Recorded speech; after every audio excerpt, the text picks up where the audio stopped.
Uttanena pamadena tanyamena tamena sa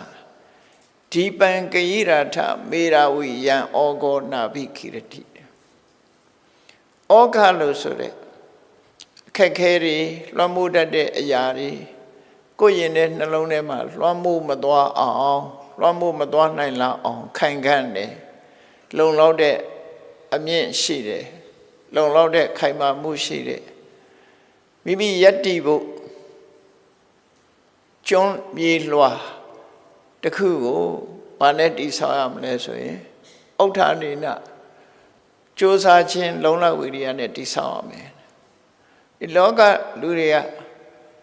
T Josa Mu Solution now don't do a miarable. Yes, of Yaya Josa Atomus of Blau Dinda Tip Yorons.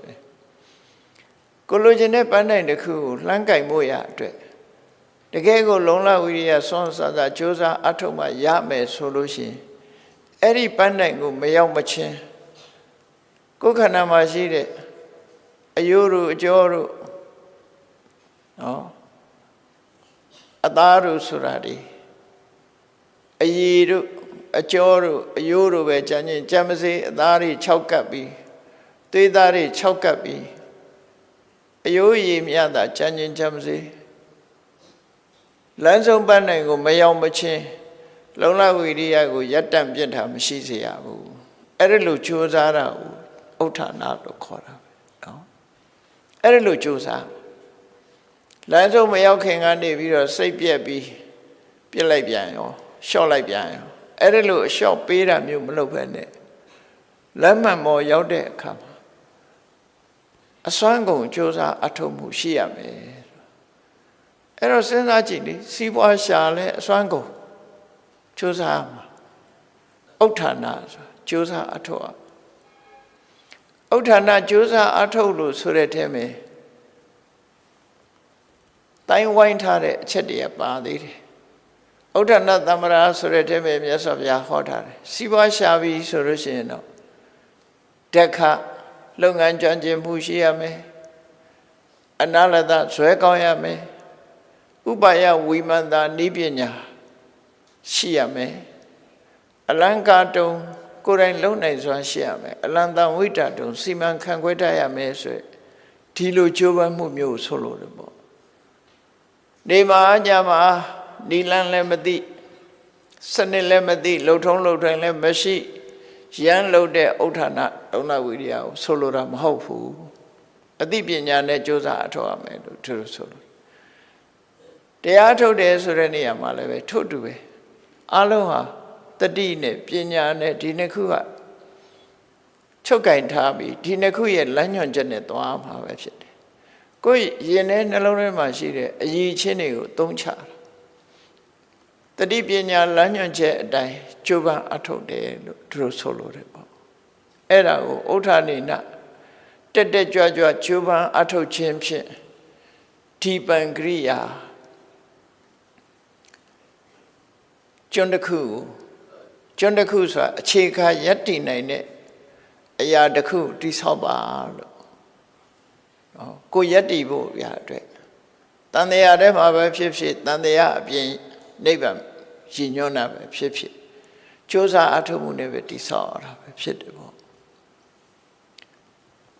A Josa Atomu Lopi Sura, yes of ya, the debate.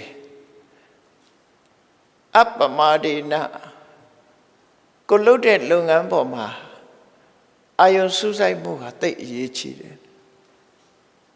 Thou the D look for it. Peroma the D, Magui Magua, Mimine, Magua, she needed. The D ne, mindfulness for Coloded Loboma. Ion Susai did the D, Nelly disarm up shit. Josavi saying the D Shia. Danyao Tamawayama, Tama the D Sovi, say water. Baggage Bama. Namawayama Mamanga and Josare, Josavi Sore, the Dishia. The Dimachine, man, Goye, Loya Deha. Mindfulness Machines, Legion line the body. The Dishimale, Pinya Sorashide, Damu Legend Agua, mindfulness and comprehension. The Dine Tamsenya,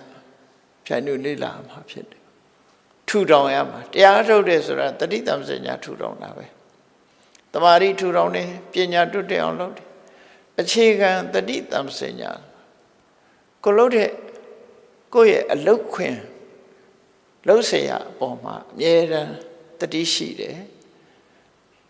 ထိုတတိရှိတဲ့အပေါ်မှာဆင်ញင်တုံတရားအုပ်စီးပေးထားတယ်အဲ့ဒါဆိုအမှားမရှိတော့နော်အမှားမရှိအလွဲအမှားမရှိအောင်တတိနဲ့အတိဒီနှစ်ခုပေါင်းစပ်ဒါကြောင့်မို့တစုံတစ်ခုအခြေခံခိုင်မာအောင်လုပ်ပြီဆိုရင်ဥဒ္ဌာဏတက်တက်ကြွကြွလုံလဝိရိယနဲ့ကြိုးစားရမယ်အပမာဒတတိရှိရမယ်ရင်မှုပြီးတော့မနေရဘူးရင်မှုမေးလျော်ပြီးတော့မနေရဘူးချို့ကအခြေအနေလေးတစ်ခုတိုးတက်လာလို့ရှိရင်သူကရင်မှုသွားရှင်မှုသွားပြီးတော့အဲ့ဒီအခြေအနေတစ်ခုပေါ်မှာမေးလျော်သွားပြီးဒီတဲ့အထက်တက်ဖို့ဆိုတာမစင်စားတတ်ကြတော့သူတို့ဖြစ်တတ်တယ်ပေါ့နော်အဲ့ဒါပေါ်မှာရင်မှုမနေမှအမြင့်ဆုံးကိုရောက်မှာပဲဖြစ်တယ်ပေါ့တန်ယမေနဓမေနစာကြိုးစားတယ်တတိရှိတယ်အဲ့ဒီလိုကြိုးစားပြီးတတိရှိတယ်လုပ်ငန်းမှန်သမျှဟာကိုချင်းတရားရဲ့အခြေခံပေါ်မှာရှိရမှာဖြစ်တယ်တန်ယမလို့ဆိုတာနှုတ်ကိုစောင့်စည်းတယ်ကိုယ်နဲ့လုပ်တဲ့အလုပ်ကိုစောင့်စည်းတယ်ကာယကံကိုစောင့်စည်းတယ်ဝစီကံကိုစောင့်စည်းတယ်အဲ့ဒီနှစ်ခုစောင့်စည်းမှုကအမှန်တမ်းအရေးကြီးတယ်သီလဆိုတာစီကံစနစ်ကိုလိုက်နာခြင်းခုခေတ်စကားနဲ့ပြောရင်ဥပဒေလိုက်နာခြင်းလူမှုစီကံကိုလိုက်နာလူစီကံကိုမလိုက်နာဘဲနဲ့ဒီလိုကြိုးစားမဲ့ဆိုလဲအောင်မြင်မှာမဟုတ်ဘူးစီကံဥပဒေလူတွေလိုက်နာရမယ်စီကံဥပဒေအရာရာမှာရှိကြတယ်လူလဲလူစီကံနဲ့ယဟန်လဲယဟန်စီကံနဲ့ဆိုလို့လိုက်နာရမယ်စီကံကိုအပြည့်အဝလိုက်နာသီလဆိုတာ morality လို့ပြောတယ်ကိုချင်းသိက္ခာပေါ်မှာထိမ့်သိမ်းဆောက်ရှောက်တာပြောချင်တိုင်းမပြောရဘူးနော်ဆိုလိုတာကအပြောနဲ့ပတ်သက်ပြီးတော့စီကံရှိရမယ်ဘာတွေစီကံရှိတော့ဆိုရင်လိမ်မပြောဘူးမှန်တာပဲပြောရမယ်လိမ်ပြောတာမလုပ်ရဘူးမှန်တာပဲပြောရမယ်ကိုယ့်ရဲ့ပတ်ဝန်းကျင် society တခုတုံးနဲ့တူအထင်လွဲအောင်တို့မီရှုပ်မီမလုပ်ရဘူးအလုံးညီညွတ်အောင်သာပြောရမယ်ကိုယ့်ရဲ့ပတ်ဝန်းကျင်တုံးနဲ့တူအစင်မပြေအောင်ရိုင်းဆိုင်နဲ့ရှင်တဲ့နှလုံးထဲမှာနာကြီးသွားစေတဲ့စကားမျိုးမပြောရဘူးဘယ်တော့ပဲဖြစ်ဖြစ်ရှင်ကျေးတိမ်မွေးစွာပြောရမယ်လို့ဆိုရှင်ကျေးတိမ်မွေးစွာပြောရမယ်ဘာကြောင့်လို့ဆိုရင်လူတွေကအပြောနဲ့ဆက်ဆံကြတာရိုင်းဆိုင်ဆိုင်ပြောလိုက်ပြီဆိုရင်ရှင်တဲ့ကမေတ္တာထွက်သွားပြန်ပြီးတော့တိဆောက်ဖို့ခက်သွားလူတယောက်ဆဲလိုက်ရင်အဲ့ဒီလူပေါ်မေတ္တာထားဖို့ခက်သွားတယ်မေတ္တာအလိုလျောက်ခန်းချောက်တာဘာတော့ဆိုရင်ဒီမီးနဲ့တွေ့လိုက်လို့ရှိရင်ဖျောင်းဟာအေးပြောသွားသလိုပဲဒေါသ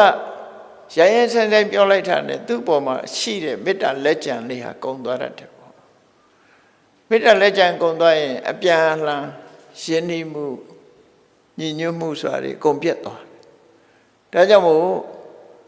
ကျန်တဲ့စကားကိုမပြောရဘူးတစ်ဖက်သားကိုထိခိုက်ပြီးတော့စိတ်ထိခိုက်သွားလောက်ပရံဥသေးတိဓာဟေတိဆိုလူတွေရဲ့စိတ်ထဲနှလုံးထဲမှာပူလောင်သွားအောင်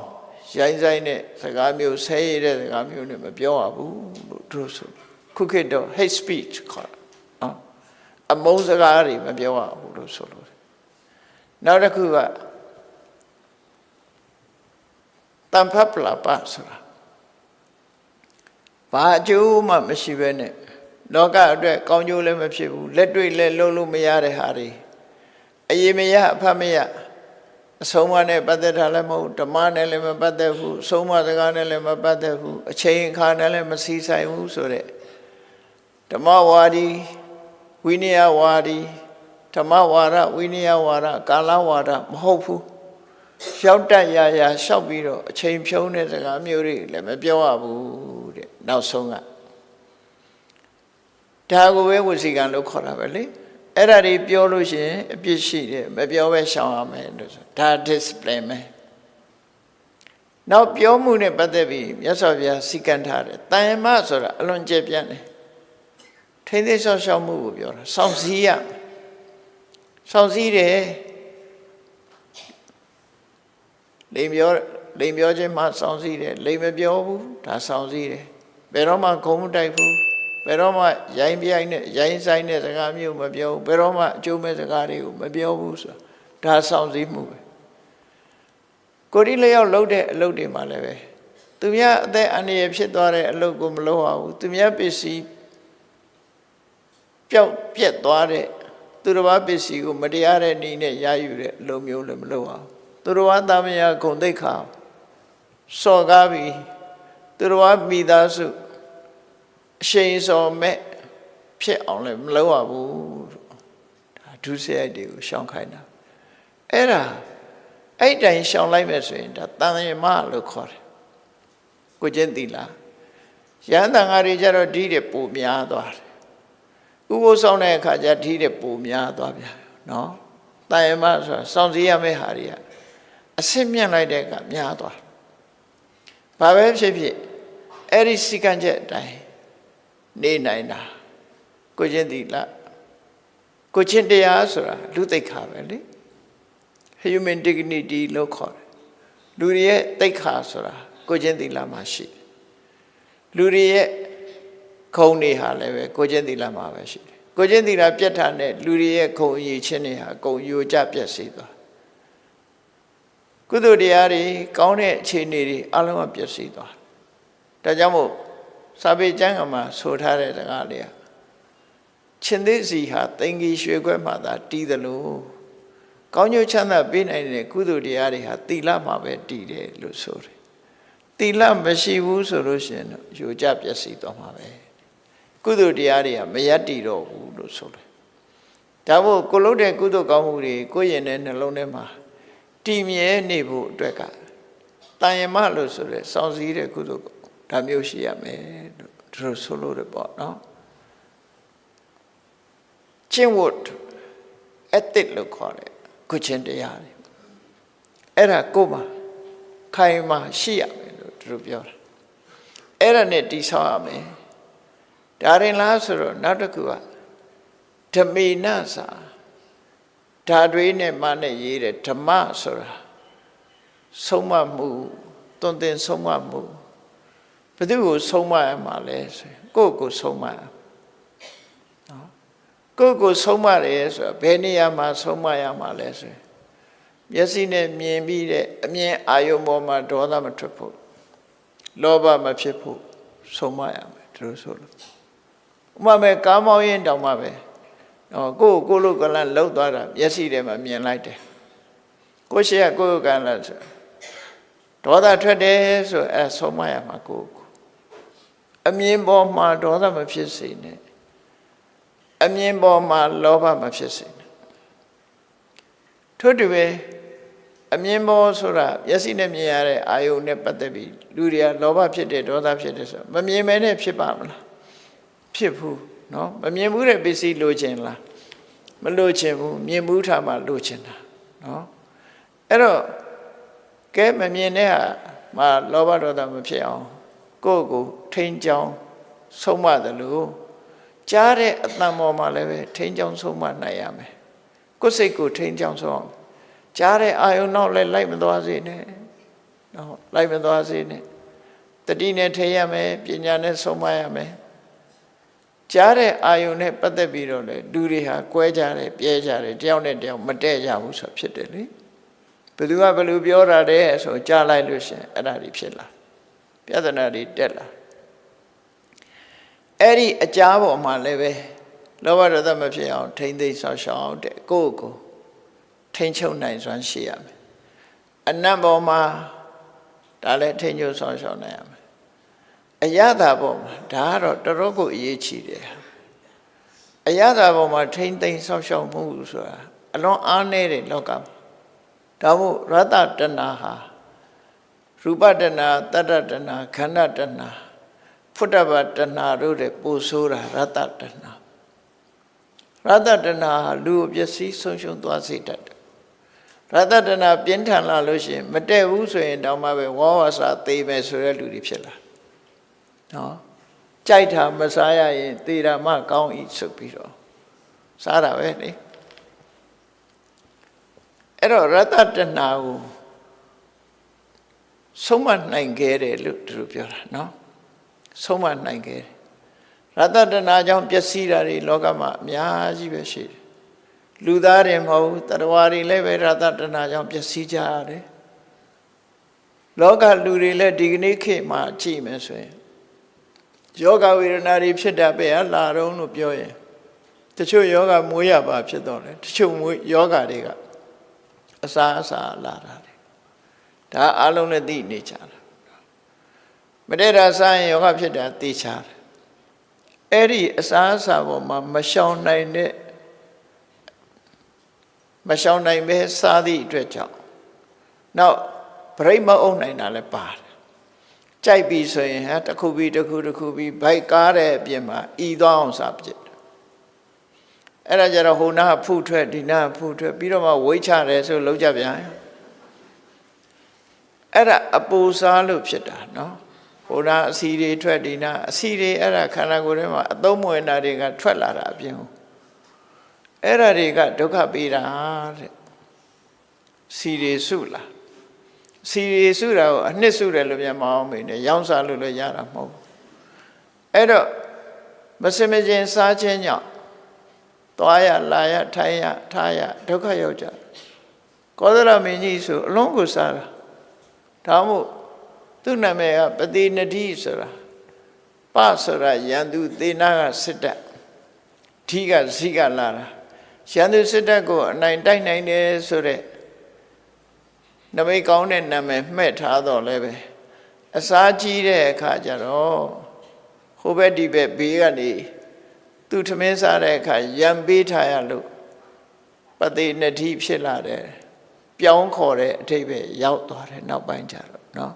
ပတိနာပိဓိယတိပတိနတိဆိုတာစားစရာတောက်စရာတွေကိုရံထားရတယ်မဝမှာဆိုလို့နော်မဝမှာဆိုလို့အဲ့လိုစားတဲ့အခါကျဘာဖြစ်တုံထမင်းစားပြီးလက်အိပ်ရတဲ့အဆင့်ရောက်သွားနောက်ပိုင်းကျမြတ်စွာဘုရားကနီလန်းပေးပြီးဆုံးမလို့ဘုရားကဝိချတဲ့နီလေးသင်ပေးတာအန္တရာယ်မရှိတဲ့ဝိချနီကိုသင်ပေးတာနေ့စဉ်ရှော့စားသွားတာပေါ့မသိမသာရှော့သွားတာအဲ့လိုလူတယောက်စားရမယ့်အတိုင်းအတာဆိုတာရှိတယ်ကိုယ်အတိုင်းအတာလေးကိုကတ်တတ်ထားပြီးတော့အဲ့ဒါလောက်ပဲစားအဲ့လိုစားခြင်းဖြင့်ယဟန်တွေကိုမြတ်စွာဘုရားကဆုံးမတယ်ငါဟာနှစ်တစ်ထပ်ပဲစားတယ်တစ်ထပ်စားသည့်အတွက်ကြောင့်ယောဂဝေဒနာကင်းတယ်အားရှိတယ်အထိုင်ထပေါ်ပါသက်လက်တယ်လို့သင်တို့လည်းပဲတစ်ထပ်ပဲစားကြလို့တိုက်တွန်းနှိုးဆော်တာအခုမယုံဝိချကြည့်ပါလားတခြားနည်းတွေနဲ့မချနဲ့ဆေးနဲ့မချနဲ့ဒုက္ခရောက်လိမ့်မယ်ဝိချတဲ့နည်းလေးပြောမယ်ဥပုသ်ဆောင်ညနေဥပုသ်ဆောင်တာကိုမနဲ့ကိုပိုးမစားနဲ့တချို့ဥပုသ်ဆောင်ပြီဆိုရင်မနဲ့ကိုအဲ့ဒါနှစ်ဆစားတယ်အဲ့ဒီဥပုသ်ဆောင်နည်းတော့လည်းမဟုတ်သေးဘူးနော်ပုံမှန်လေးစားညနေကိုဥပုသ်ဆောင်ညစာမစားပဲနေနည်းနည်းပါးပါးလိုက်ဖုတွေစားလိုက်လို့ရှင်တချို့ဆိုနေလို့ထိုင်လို့ကောင်းသွားတယ်လို့ပြောကြတယ်နော်နေလို့ထိုင်လို့ကောင်းသွားတယ်အရင်ကနဲ့မတူပေါ်ပါသွက်လက်အဲ့တော့အခုလိုရတ္တတဏှာကိုထိန်းချုပ်တာဓမ္မလို့ဒီနေရာမှာခေါ်တယ်ဆုံးမတယ်ကိုစားသေးမှစားမယ်တဲ့တာပဲစားမယ်တဲ့တာလည်းအတိုင်းတာလည်းစားမယ်ကိုယ့်အကိုဆိုဖြတ်နိုင်ရမယ်နော်အဲ့ဒါလို့အချက်၄ချက်ဥဒ္ဒနာလုံလဝိရိယဖြင့်နိမန်လမန်ကြိုးစားအထုတ်မယ်အပမာဒရထားတဲ့အခြေအနေတစ်ခုပေါ်မှာယမှုမနေပဲနဲ့တတိချီးစွာထားပြီးတော့ကြိုးစားအထုတ်မယ်တန်ယမ ကိုနှုတ်နှလုံးကိုထိမ့်သိမ်းဆောင်းရှောက်မယ်မကောင်းတဲ့စိတ်တွေမကောင်းတဲ့အတွေးတွေမကောင်းတာတွေဝင်လာလို့ရှင်စောင့်စည်းမယ်မဖြစ်စေအောင်နေမယ်ဣန္ဒြေ6ပါးဓာရ6ပါးကဝင်လာတဲ့အာယုန်နေနဲ့ပတ်သက်ပြီးလောဘဒေါသဖြစ်တာတွေကိုထိမ့်မယ်အဲ့ဒါလို့နေသွားမယ်ဆိုလို့ရှိရင်လောကမှာလည်းကြီးပွားတိုးတက်လာတယ်နော်နောက်ဆုံးမှာဒီတရားထုတရားမြတ်လို့ခေါ်တဲ့ရတ္တဖို့ထီအောင်ရောက်ရှိသွားနိုင်တယ်ရတ္တဖို့ရောက်သွားပြီဆိုရင်ယံဩဃောနာဘိကိရတိဩဃဆိုတဲ့ကာမဂုဏ်အာယုစိတ်တွေကလည်းမလွှမ်းမိုးနိုင်မှုကိုအမြင်လို့ဆိုတဲ့ဒိဋ္ဌိဩဃတွေကလည်းကိုယ်ကိုမလွှမ်းနိုင်ဘူးလောကလူတွေကကိုယ်အမြင်သူ့အမြင်ဆိုတာရှိတယ်အဲ့ဒီအယူဆကလည်းအမတန်မှလွှမ်းမိုးတာနော်ကာမဂုဏ်ရမဇောတွေလွှမ်းတယ်လို့ပဲကိုယ်အယူဆကိုအထိမခံနိုင်တဲ့လူတွေကလည်းအများကြီးရှိတယ်အဲ့ဒါကိုဒိဋ္ဌောကလို့ခေါ်တာကိုယ်ယူဆမှာကိုမှန်တယ်လို့ဆိုပြီးအာဒနဲ့ကာဟိဒုပ္ပတိနေသက်ခိဆုတ်ကင်ထားတယ်မှန်သိလဲဆုံးလို့နိုင်ခြင်းမရှိဘူးအဲ့ဒါဩဃရဲ့လွှမ်းမိုးမှုပဲအဝိဇ္ဇောကဆိုတာကြတော့အမှန်မသိတာအမှန်မသိတာသူကသူမသိတာလို့အောက်မေ့မနေနဲ့အမှန်မသိဘူးလို့ဆိုတဲ့အခါမှာလှုပ်တဲ့နာနဲ့မလှုပ်တဲ့နာကိုခွဲခြားပြီးတော့မသိဘူးမသိတော့ပြဿနာကဘာလဲဆိုမလှုပ်တဲ့နာတွေလုံမိတယ်ဒါပြဿနာလှုပ်တဲ့နာကိုမလှုပ်ဖဲနေတယ်ဒါပြဿနာအမှန်မသိမှုကြောင့်မလှုပ်တဲ့နာတွေကိုလှုပ်တယ်လှုပ်တဲ့နာကိုမလှုပ်နော်အကိစ္စံကရောတိကိစ္စံဝိရဒေတိအပရာဒေတိမြတ်စွာဘုရားအဲ့လိုဟောတာအကိစ္စဆိုတာမလှုပ်တဲ့အလုပ်ကြတော့လှုပ်ပြလှုပ်တဲ့အလုပ်ကြတော့ချွင်းစေပြအဲ့ဒါနဲ့ပျက်စီးဆုံးရှုံးကြတယ်တဲ့လူတွေဟာအဲ့ဒါအဝိဇ္ဇောကရဲ့လွှမ်းမိုးမှုလို့သူတို့ပြောတာကာမဂုဏ်ရမဲ့လိုင်းတစ်ဘိုးရဲ့အောက်မှာပြပြဝတ်သွားပြီးတော့ရှေ့မတိုးနိုင်တော့တဲ့အနေအထားမျိုးအဲ့ဒါမျိုးမဖြစ်ဖို့ရာအတွက်ကြန့်ခိုင်တဲ့ဘယ်လိုဝဲဩဃကနေတွန်းလှန်လုံးဝမလှုပ်တဲ့ကြောက်တောင်ကြီးပမာကြောက်ဆောင်ကြီးပမာခိုင်မာတဲ့ကျွမ်းမြေလွှာလောက်ရမှာဖြစ်တယ်တိဆောက်ရမှာဖြစ်တယ်လို့မြတ်စွာဘုရားခုလိုအရေးချင်းတွေကိုဟောကြားဆုံးမတာပေါ့နော်အဲ့တော့မြတ်စွာဘုရားရဲ့အဆုံးအမဒေသနာတော်ဟာမိမိတို့စီးပွားရေးဘက်မှာပဲအသုံးချလူမှုရေးမှာပဲအသုံးချဘဝတိုးတက်ရေးကိစ္စမှာပဲအသုံးချနိုင်ငံရေးဘက်မှာပဲအသုံးချဒီလန်းစဉ်ဒီလှုပ်ထုံးနဲ့ဒီအချက်လက်တွေပြည့်စုံအောင်မှာလို့ဆိုလိုတယ်ပေါ့နော်ဥဒ္ဒါလတကြွကြိုးစားအထောက်ခြင်းအပမဒရှင်မှုမေလျောမှုမရှိခြင်းတန်ရမကိုထိမ့်သိမ်းဆုံးရှုံးခြင်းနဲ့ဓမ္မမကောင်းတဲ့စိတ်တွေကိုနှိပ်ကွက်ဆုံးမခြင်းလို့ဆိုတဲ့ဒီအချက်၄ချက်ဟာလောကမှာလူတော်လူကောင်းဖြစ်ပြီးတော့အခိုင်အမာဘဝမှာဂုဏ်သိက္ခာရှိနဲ့ယက်တည်နိုင်မှုအတွက်တိဆောက်ရမှာဖြစ်တယ်လို့မြတ်စွာဘုရားကဓမ္မပဒဒေသနာတော်မှာဟောကြားဆုံးမတာပဲဖြစ်တယ်အဲ့ဒီဒေသနာတော်ကိုမှတ်သားပြီးတော့ဓမ္မရတ္တပေါ်လွင်အောင်ရင်ထဲနှလုံးထဲမှာထားပြီးဘဝသင်္ကန်းစာတစ်ခုကိုဘဝကိုတိဆောက်နိုင်ရမှာဖြစ်တယ်ဒါဘာကိုအကြောင်းပြုပြီးတော့မြတ်စွာဘုရားဟောတော်ဆိုရှင်သုလပန္ဒကဆိုတဲ့ယဟန်တော်ကိုအကြောင်းပြုပြီးတော့ဟောတာအဲ့ဒီယဟန်တော်ဟာဉာဏ်အမတန်လေးတဲ့ဂါထာလေးတစ်ပုဒ်ကိုလေးလကြက်တာမရဘူးတဲ့ရှေ့ကဆိုနောက်ကမေ့သွားကြက်ပျောက်အိုးပေါက်ရေလောင်းဆိုတာမျိုးနော်အိုးပေါက်ထဲရေတွေလောင်းနေတော့လောင်းအောက်ကထွက်နေအဲ့ဒါလိုပဲဂါထာလေးတစ်ပုဒ်ကိုလေးလကြက်တာမရလို့သူ့ကိုဖြစ်တဲ့မဟာပဏ္ဏကသာသနာတော်နဲ့မတန်မှုအိမ်ပြန်တော့ဆိုပြီးတော့နှင်ထုတ်လိုက်တယ်နှင်ထုတ်ချင်းခံရတဲ့ပုဂ္ဂိုလ်သူကဉာဏ်လေးချင်းရဲ့အကြောင်းကိုဖော်ပြထားပြီးမယ်လို့အတိတ်ဘဝတော့လည်းဉာဏ်လေးတာပဲဆိုတော့အဲ့ဒီအကြောင်းတစ်ခုတည်းတင်ဟုတ်ပုံမရ ယဟန်တစ်ပါးဉာဏ်လေးတဲ့ယဟန်တစ်ပါးကိုပြောင်းခဲ့သည့်အတွက်ကြောင့်ယဟန်ဝလိုက်မှဉာဏ်လေးသွားတယ်လို့လည်းဆိုတယ်သို့တော့50ဇာတ်ထဲမှာသူကဒီဘဝသာဉာဏ်လေးတာမဟုတ်ဘူးရှေးဘဝလည်းဉာဏ်လေးတယ်ဆိုအဲ့တော့ဉာဏ်လေးတယ်ဆိုတာဟာဘဝမှာလူတယောက်မှာဉာဏ်ထက်တယ်တို့ဉာဏ်လေးတယ်တို့ဆိုတာဟာကြိုးစားမှုမကြိုးစားမှုနဲ့သွားဆိုင်တယ်လို့ထင်တယ်နော်ဉာဏ်ထက်ခြင်းဘာလို့ဉာဏ်ကြီးခြင်းလို့ရှိရင်သင်ကြားရမှာပဲဖြစ်တယ်ဥက္ကဟနဲ့ပရိပု္ပ္ပာဥက္ကဟဆိုတာဘုဒ္ဓရရှင်အောင်စာဖတ်တယ်တရားဓမ္မတွေစာတွေကိုသင်ယူတယ်မှတ်သားတယ်ဘုဒ္ဓတွေကိုမှတ်သားတယ်ပရိပု္ပ္ပာမရှင်းသေးတာကိုဆွေးနွေးမေးမြန်းတယ်ဆိုတဲ့ပညာရည်မြင့်မားအောင်သင်ယူခြင်းဆိုတာနားထောင်ခြင်းဖတ်ကြားခြင်းတွေဟာသင်ယူခြင်းတွေပဲစာဖတ်ပြီးတော့သင်တယ်သို့မဟုတ်တရားနာတယ်တရားစာအုပ်တွေဖတ်တယ်ဒါသင်ယူခြင်းမှတ်ယူခြင်းပဲအဲ့ဒီထဲကနေကိုသိကျင်တာမရှင်းသေးတာတွေကိုမေးမြန်းဆွေးနွေးခြင်းပြိပု္ပ္ပာသင်ယူခြင်းမေးမြန်းခြင်းဒီနှစ်ခုဟာပညာရည်တိုးတက်ဖို့အတွက်အခြေခံအကြောင်းတရားပဲဖြစ်တယ်မြတ်စွာဘုရားကပညာပါရမီလို့ဖော်ပြတဲ့အခါပညာတန်ဝတ္တနိကပฏิပဒါပညာကိုဖြစ်စေနိုင်တဲ့ကုသိုလ်ဆိုတာဘာလို့ကိုယ်တိုင်သင်ယူခြင်းပဲဖြစ်တယ်ခဏခေတ်တော့ပညာပါရမီဖြစ်အောင်ဆိုပြီးတော့သူများကိုပညာသင်မှုအခွင့်အလမ်းပေးတယ်ထောက်ပံ့တယ်အပညာသင်မှုအခွင့်အလမ်းပေးတာတို့ထောက်ပံ့တာတို့ဟာကိုယ်ရတော့လည်းပဲအဲ့ဒီလိုအခွင့်အလမ်းမျိုးပဲရမှာတိုက်ရိုက်ပညာထက်ဖို့ကြတော့နော်စာထဲမှာပါတာပြောလို့ရှိရင်ပညာရှိသူတော်စင်တွေစီချင်းကပ်ပြီးတော့ဒီစကလုံးရဲ့အဓိပ္ပာယ်ကဘယ်လိုလဲဖေ။ဒီစကလုံးရဲ့ကုသိုလ်ဆိုတာဘာလဲအကုသိုလ်ဆိုတာဘာလဲဘယ်လိုနားလည်ရမလဲလို့မေးမြန်းသင်ယူခြင်းသည်သာလေပညာရှိခြင်းရဲ့အကြောင်းဖြစ်တယ်အဲ့ဒါသတိထားဖို့နော်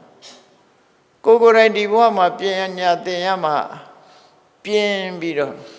သူများကိုပညာပါရမီဖြစ်အောင်ထောက်ပံ့ရင်တော့အခြေအနေကောင်းလေးတော့ပေးမှာပေါ့အဲ့ဒီကုသိုလ်ကကိုဉာဏ်ထဲမှာရောက်ပါမလားသေချာစဉ်းစားကြည့်လိုက်လို့ရှိရင်ပညာဆိုတာအခုသင်အခုရောက်တယ်အခုတရားနာနေတာမသိသေးတာတွေအခုသိမသွားဘူးလားအဲ့ဒါသိသွားတာဟာနားထောင်ခြင်းရဲ့အကျိုးကျေးဇူးပဲနားထောင်ရဲဆိုတာသင်ယူခြင်းတစ်မျိုးပဲလေ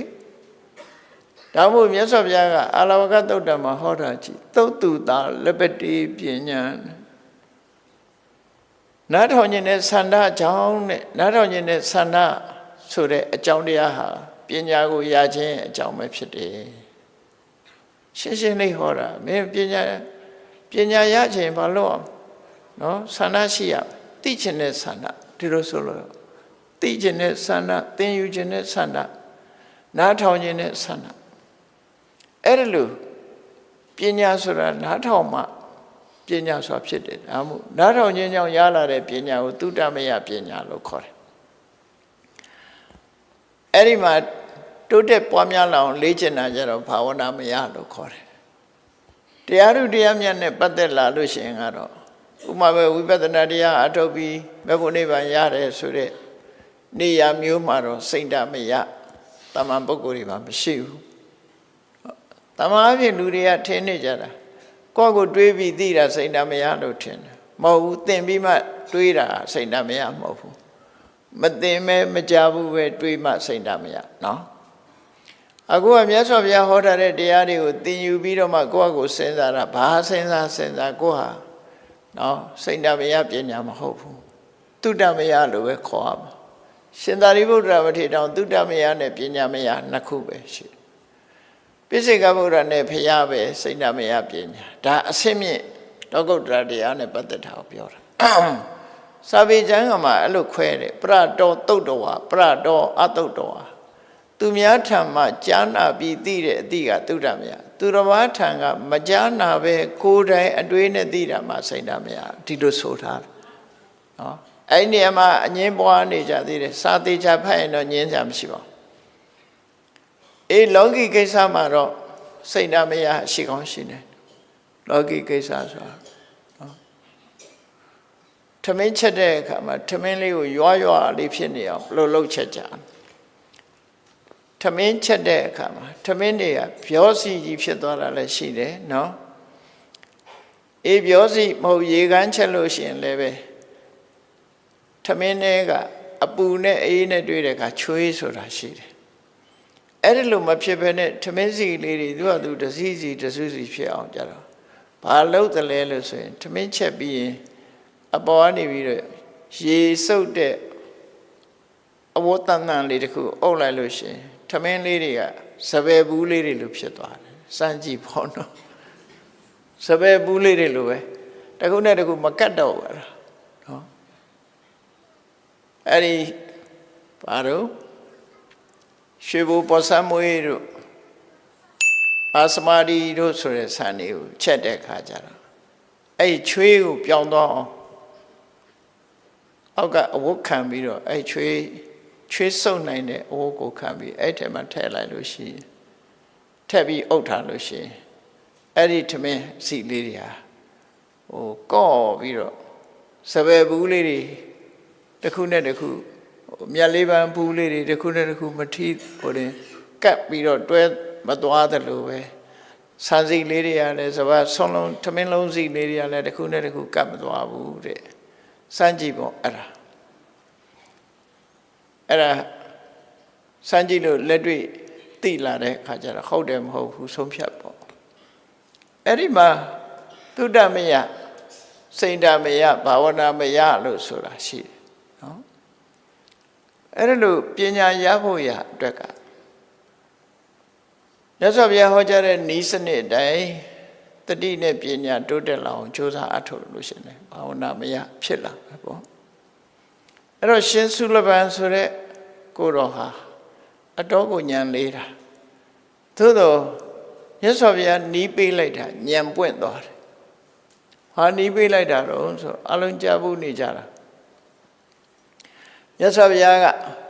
အဝတ္တမဖြူဖွေးနေတဲ့လက်ကင်မွာလေးလောက်ပဝါပိုင်းလေးပိတ်ဖြူလေးတစ်ခုကိုသူပေးတယ်ပေးပြီးတော့အဲ့ဒီပဝါလေးကိုမင်းစူး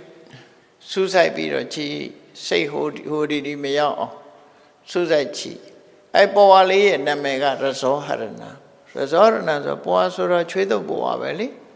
လူတွေခုခေါ်တာလဲချွေးတုပ်ပဝါခေါ်ကြတာပဲအဲ့ဒီပဝါလေးကိုစူးစိုက်ပြီးတော့ကြည့်ဆိုအဲ့ဒါဘာလို့ခိုင်းတာတော့ဆိုဩရဒကတိုင်းအထုတ်ခိုင်းသို့တော်ဓမ္မပဒထကရာမှာဩရဒကတိုင်းရှုတယ်ဆိုတော့မထင်ရှားဘူးရေးကြတာမထင်ရှားဘူးသို့တော်သုလထေရအပါဒံတို့နောက်ထေရဂါထာထကရာတို့ပါရံထကရာတို့သူဇလန်းတွေကိုစုံအောင်ကြည့်လိုက်မယ်ဆိုလို့ရှိရင်သူဟာအတိတ်ဘဝတုန်းကဩရဒကတိုင်းကိုအထုတ်ခဲ့ဘူးတယ်ဖြစ်တယ်ဒါကြောင့်မို့ဘဝပိုင်းပေးတာနော်မြတ်စွာဘုရားကလူတယောက်ဘာအလေးချင်းရှိတယ်လဲဆိုအဲ့ဒီအလေးချင်းပေါ်မှာမူတည်တယ်နည်းနည်းအလေးချင်းလေးလှုပ်ထားအရိဝတ္တရာဘုရားပွင့်တဲ့ကဘာမှမလေးချင်းခဲ့ဘူးဆိုဘာမှရမှာမဟုတ်ကိုယ်လည်းလေးချင်းထားပါနော်အဲ့တော့ရှင်သုတဗံကဩရဒကတိုင်းရှုပြီးတော့ဇံရခဲ့ဘူးတယ်ဒါမို့မြတ်စွာဘုရားဘဝပိုင်းနေပြီးတယ်ဆိုတာထင်ရှားတော့ဩရဒကတိုင်းရှုလိုက်တဲ့အခါအဖြူလေးကိုစူးစိုက်ကြည့်ပြီးတော့တမာရီတွေရသွားအဲ့ဒီတမာရီပေါ်မှာပထမဇန်ဒုတိယဇန်တတိယဇန်တမာရီစွမ်းအားနဲ့ဇန်၄မျိုးလုံးထိအောင်သူကတက်သွားပြီတမာရီအရှိန်နေတာကောင်းသွားတယ်ဇန်ပင်ရှင်တွေရတဲ့အနေထားထိရောက်သွားပြီဆိုတော့မှမြတ်စွာဘုရားသူရှုမှတ်နေတဲ့စိုက်ကြည့်နေတဲ့ဘဝလေးကိုညှဉ်းနှွမ်းအောင်သူ့လက်နဲ့ထိလို့ညှဉ်းနှွမ်းသွားတဲ့သရံမျိုးဖန်ဆင်းလိုက်တယ်ဖန်ဆင်းလိုက်တဲ့အခါဇံကထပြီးတော့ကြည့်လိုက်တယ်ခုနကဖွေးစွတ်ပြီးတော့ဝင့်လက်နေတဲ့ဘဝပိုင်းလေးဟာငါထိတာနဲ့ပဲခြေစံညစ်ပေသွားပြီလို့ဒါဝိပဿနာလမ်းကြောင်းမို့တင်ပေးတာနော်စိတ်ထဲမှာအဲ့လိုဖြစ်သွားတာအဲ့ဒီအချိန်လေးမှာမြတ်စွာဘုရားကသူကြားအောင်လှမ်းပြောလိုက်တယ်အဝေးကနေပြီးတော့ရောင်ချီတော်လွတ်ပြီးရောင်ချီတော်ထဲမှာအတန်ပါလာတယ်လို့ပြောမှာပေါ့နော်မြတ်စွာဘုရားရောင်ချီတော်လွတ်လိုက်တဲ့အခါအဲ့ဒီရောင်ချီတော်ကမြတ်စွာဘုရားရဲ့နေမိတယုတ်ဖြစ်ပြီးအဲ့ဒီရောင်ချီတော်ကနေမြတ်စွာဘုရားရဲ့နေမိတယုတ်နဲ့အတန်နဲ့လာတာအဲ့ဒီကနေတရားဟောလိုက်တာဘာလို့ဆိုအေးဒ ဒီပြမကခန္ဓာကိုယ်ရဲ့အညစ်အကြေးသာလေအညစ်အကြေးမဟုတ်ဘူးမင်းစိတ်ထဲမှာရာဂဆိုတဲ့အညစ်အကြေးရှိတယ်ဒေါသဆိုတဲ့အညစ်အကြေးတွေရှိတယ်မောဟဆိုတဲ့အညစ်အကြေးတွေရှိတယ်အဲ့ဒီအညစ်အကြေးတွေပယ်ဖို့ကြိုးစားလက်ကမွာလေးပေါ်ကရှိတဲ့အညစ်အကြေးကအရေးပါတာမဟုတ်ဘူးရှင်တဲ့နှလုံးထဲမှာစိတ်ကိုညှဉ်းနှွမ်းသွားစေတဲ့ရာဂဒေါသမောဟဆိုအညစ်အကြေးကအရေးကြီးတာအဲ့ဒါကိုပြောင်းအောင်ကြိုးစားလို့နီလန်းပေးလိုက်တဲ့အခါမှာငကိုယ်တည်းကတမာတိစိတ်ကကောင်းတာပြီးသားဆိုတော့အသိပညာလေးဘက်ကိုဥလှည့်ပေးလိုက်တာ ਨੇ ချက်ချင်းပဲဝိပဿနာဉာဏ်အစဉ်စဉ်တက်ပြီးရဟန္တာဖြစ်သွားတယ်ဒါခဏလေးနဲ့ဖြစ်တာခုနဂါထာတပုတ်တင်တော့ဒီကိုတော့အလွန်ဉာဏ်လေးတယ်လေးလတင်တာမရဘူးအခုမြတ်စွာဘုရားပွားပိုင်းလေးပြီးပြီးတော့ဆုံးမလိုက်တယ်အဲ့ဒီကြတော့ကျက်เสียတင်เสียမလိုပဲနဲ့ပဋိသင်္မိရာပတ္တယဟန္တာကြီးဖြစ်သွားပဋိသင်္မိရာပတ္တဆိုတာနော်အထာပဋိသင်္မိရာဓမ္မပဋိသင်္မိရာအထာပဋိသင်္မိရာစကလုံးကိုလည်းသိတယ်အ내ကိုလည်းသိတယ်ပฏิဘာနာပဋိသင်္မိရာဉာဏ်ပညာအသေးစိတ်ကိုလည်းသိတယ်နိရုဒ္ဓိပฏิပံလူတွေထုတ်ဖို့ပြောတဲ့ဘာသာစကားနဲ့ပတ်သက်ပြီးတော့လည်းသိတယ်ဆိုလုံးကိုဉာဏ်ဟာထက်မြက်ပြီးတော့ပွင့်သွားတယ်အသိဉာဏ်ပွင့်သွားသည့်အတွက်ကြောင့်မြတ်စွာဘုရားဟောလိုက်တဲ့ပိဋကစာပေတွေချက်เสียမလို့တော့ပဲနဲ့ယင်တဲ့နှလုံးထဲမှာကုန်ပွင့်လင်းလာတယ်ဒီလိုဆိုလိုတယ်နော်အဲ့တော့မြတ်စွာဘုရားဟာဉာဏ်လင်းကိုဖွင့်ပေးလိုက်တာ ਨੇ ဒီပုဂ္ဂိုလ်ဟာ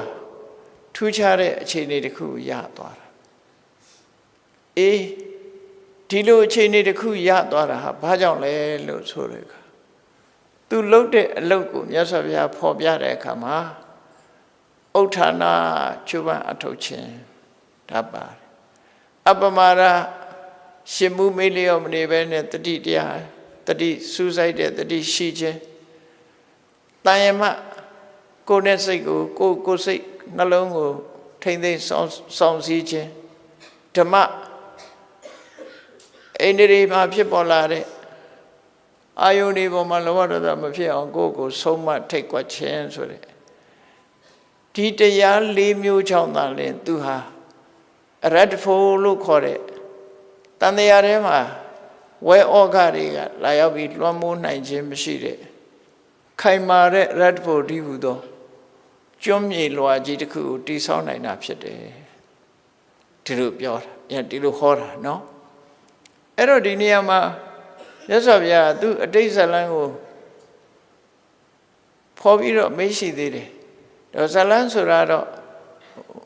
အသေးစိတ်ပြောစရာမလိုတော့ပါဘူးဆိုလိုတာကအခုလိုထူးခြားတဲ့လောကုတ္တရာဓမ္မအည်အသွေးတွေရအောင်လဲမြတ်စွာဘုရားကလမ်းညွှန်ပြခဲ့တာအတိတ်တုန်းကလည်းသူ့စီးပွားဥစ္စာတိုးတက်အောင်လို့ဆိုပြီးတော့နီးစနစ်ပေးခဲ့ဘူးတယ်အဲ့ဒါပါတော့ဆိုမြန်မာလူမျိုးတွေရင်တော့မြန်မာပြည်မှာကျောင်းနေမှာတောင်မှပဲသင်ကြတယ်ကျွတ်သေးတစ်ခုအရင်ပြုဆိုတာကြားဘူးချင်းကြားဘူးရလိမ့်မယ်နော်ကျွတ်သေးလေးတစ်ကောင်တွေ့ရကနေပြီးတော့စီးပွားလှုပ်လိုက်တာသူရင်းနေတာကကျွတ်သေးလေးပဲသူအရင်နေ့ကပတ်စံမဟုတ်ဘူးနော်ကျွတ်သေးလေးတစ်ကောင်အဲ့ဒီကျွတ်သေးလေးဝယ်လိုက်တယ်ပေါ့ဝယ်လိုက်တဲ့ပတ်စံဘယ်တော့မှမရှိဘူးခုခေတ်ဆိုပိုးတောင်ဝယ်လို့ရလိမ့်အောင်နော်အဲ့ဒီကျွတ်သေးလေးတစ်ကောင်ကနေအယောင်းဝယ်လှုပ်လိုက်တာသူကတထေးဖြစ်သွားအဲ့ဒါကိုမြတ်စွာဘုရားက950ဇာတ်ထဲမှာနော်အပကေနာပိမေဓာဝီပပတိနဝိသကနောအသိဉာဏ်ရှိတဲ့ပုဂ္ဂိုလ်စဉ်းစားတတ်တဲ့ပုဂ္ဂိုလ်ဟာတဲ့အရင်နေဘလောက်မှမရှိပေမဲ့လို့သမုဋ္ဌာပိတိအတ္တနာကိုယ်စီးပွားလုပ်ငန်းပိုင်ရှင်ကြီးတယောက်ဖြစ်အောင်ပစ္စည်းဥစ္စာတွေချမ်းသာကြွယ်ဝတဲ့ကုမ္ပဏီပိုင်ရှင်ကြီးတစ်ခုဖြစ်အောင်ကိုယ်ကိုဖြစ်ပေါ်လာစေနိုင်တယ်တဲ့ဥပမာကဘာလဲလို့ဆိုရင်မိခဲလေးသေးသေးလေးပဲဖြစ်ပါစေလောင်စာလေးထည့်ပြီးတော့ပါဇက်လေးနဲ့မှုတ်ပေးလိုက်လို့ရှိရင်မိတော့ကြာချီလာနိုင်တယ်လောင်စာထည့်ပြီးတော့အဲ့ဒါလို့တစ်ချိန်တုန်းကကျွတ်သေးလေးတစ်ခုအရင်ပြုတ်ပြီးတော့သူဟာတထေးဖြစ်သွားအောင်ငါကကြံဆောင်ပေးခဲ့ဘူးတယ်အခုလည်းအလွန်ညံနေလို့သူ့ရဲ့အကိုက သာသနာတော့မတန်မှုအိမ်ပြန်တော့ဆိုပြီးတော့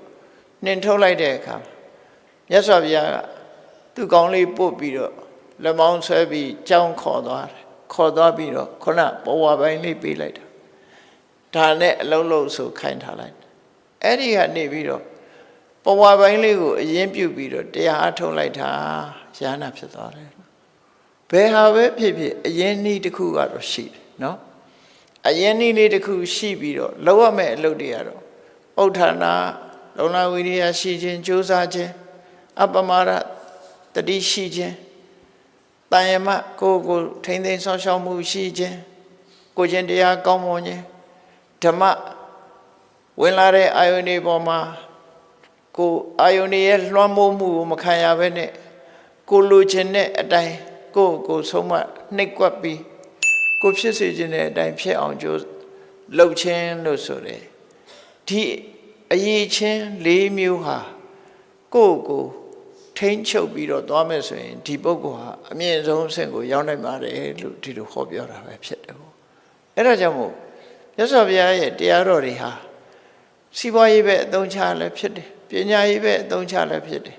ဘယ်လိုအရေးပဲအသုံးချဒါတွေကရှိရမယ်အရေးချင်းနေတာဖြစ်တယ်လို့ဓမ္မရတ္တမှန်စကြည်ညိုကိုယ်ရင်နဲ့နှလုံးနဲ့ရောက်ပြီးဘဝသင်္ကန်းစာယူပြီးတော့ကြိုးစားအထောက်ကြရမှာဖြစ်ပါတယ်တရားချစ်ခင်သူတော်စင်ပြိဿပေါင်းတို့ဓမ္မပဒဒေသနာမှ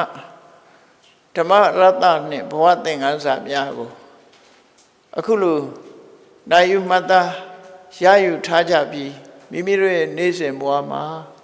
ကိုယ်ဆန္ဒရှိရာကိုအသုံးချလိုက်နာခြင်းဖြင့်တို့တွေဟာလည်းကြီးပွားတိုးတက်မှုကိုရရှိနိုင်တယ်လို့ယုံကြည်အားထားကြိုးစားအားထုတ်နိုင်ကြပါစေကုန်သတည်း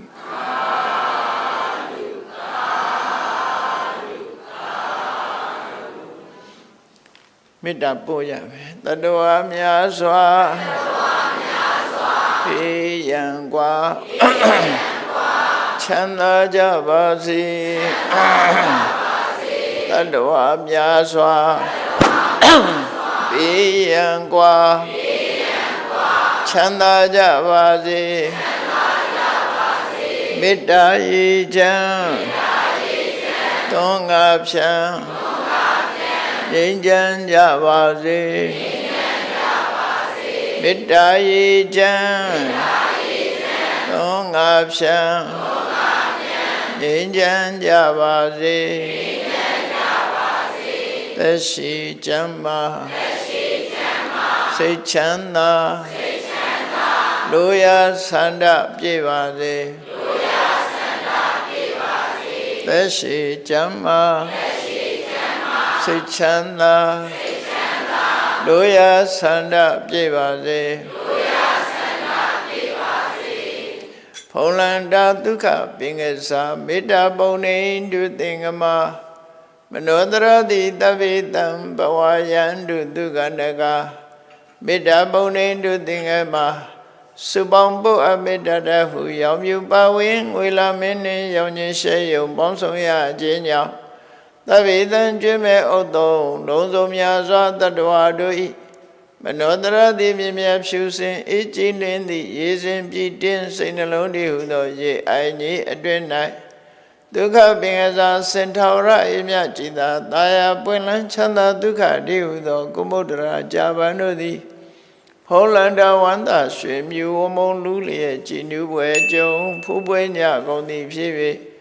ဒုက္ခနကလျောင်းလေးတဲ့ရောရှက်သင်ပြန့်ပီတိတိဟုသောယနံတို့သည်ဘဝယံတုကောင်းစွာမဲ့သွေကြိုင်လိုက်၍နေကြပါစေကုန်သတည်း